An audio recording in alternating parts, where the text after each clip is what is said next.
तो मीराबाई का जन्म कहाँ हुआ था? राजस्थान में मेवाड़ के पास चौकड़ी कुर्की गांव में हुआ था, है ना। बचपन से ही कृष्ण की भक्त थी। तो ये बचपन से ही मीराबाई कृष्ण जी की भक्त थी। तो बचपन जो था इनका, अब मैं कहानी आप लोगों को बताएंगे। तो मीराबाई कैसे बचपन से भक्त हुई श्री कृष्ण भगवान की। तो देखिए, एक दिन बारात जानी थी, बारात निकल रही थी। तो मीराबाई छोटी की थी, यही होगी 4-5 साल की यही होगी। तो उन्होंने अपनी मम्मी से पूछा कि मम्मी ये क्या हो रहा है। तो इनकी मम्मी ने बताया कि मतलब ये बारात हो रही है, बारात होती है। तो मीराबाई ने कहा कि अच्छा, तो बारात में क्या होता है। तो कहती अब लड़की है, दूसरे घर चली जाएगी, है ना। तो मीराबाई ने फिर सोचना शुरू किया। मीराबाई ने कहा कि अच्छा, तो क्या मैं भी चली जाऊंगी कोई ससुराल। तो कहती हाँ, तुमको भी जाना पड़ेगा। तो कहती अच्छा, मेरा दूल्हा कौन सा है। तो मेरा दूल्हा कौन सा है, उन्होंने पूछा मीराबाई ने अपनी मम्मी से। तो मीराबाई के घर में कृष्ण भगवान की फोटो लगी थी, तस्वीर लगी थी। तो उन्होंने उनकी माँ कुछ काम कर रही थी, उन्होंने ऐसे ही किया था क्योंकि तुम ऐसे ही कह दिया कि तुम्हारे जो है दूल्हा वो कृष्ण भगवान है। आप देखो बचपन की बात है।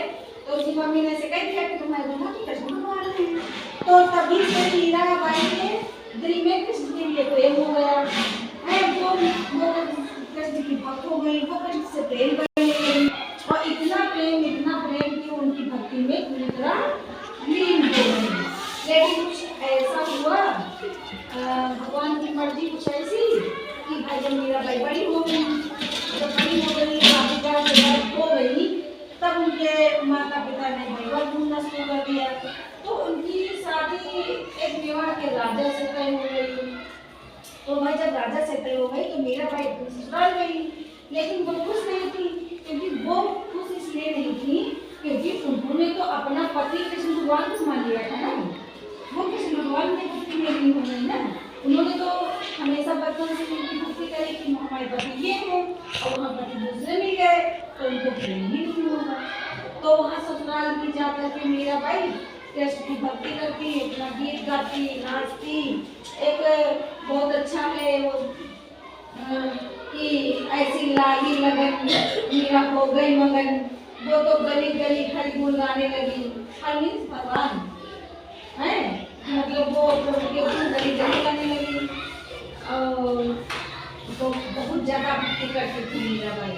तो किसी दूसरे को अपना पति कैसे स्वीकारती, तो उनकी भक्ति वहाँ किया करती थी। ये बात उनको मीराबाई के पति को और उनके घर परिवार को अच्छी नहीं लगती थी। भाई किसी की पत्नी है, अगर दूसरे का गुणगान करेगी तो कोई पति कैसे खुश रहेगा, है ना। और लेकिन मीरा की भक्ति थी, उन्होंने बचपन से मान लिया था। उन्होंने उनकी मूर्ति को अपने हृदय में बसा लिया था। ये मेरी खुशी थी।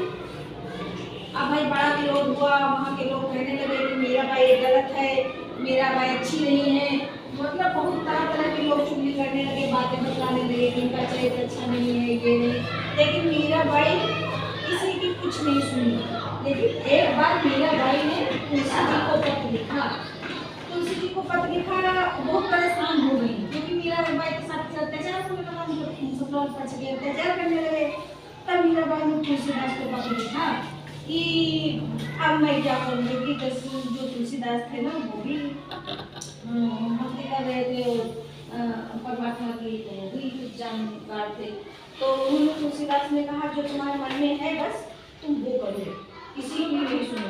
फिर मीराबाई ने अपना योग त्याग दिया और इनके पति ने ऐसी नफरत की मीराबाई से कि इनको जहर पिला दिया गया। मीराबाई को जहर पिला दिया गया, जहर दे दिया गया।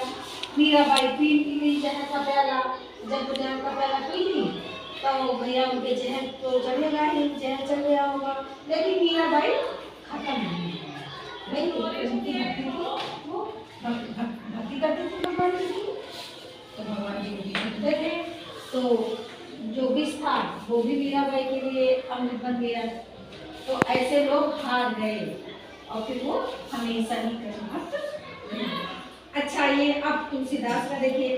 का बरसा जब कृषि सुखाने, समय चूकी पुनि पुनि पछताने। तुलसीदास जी कहते हैं कि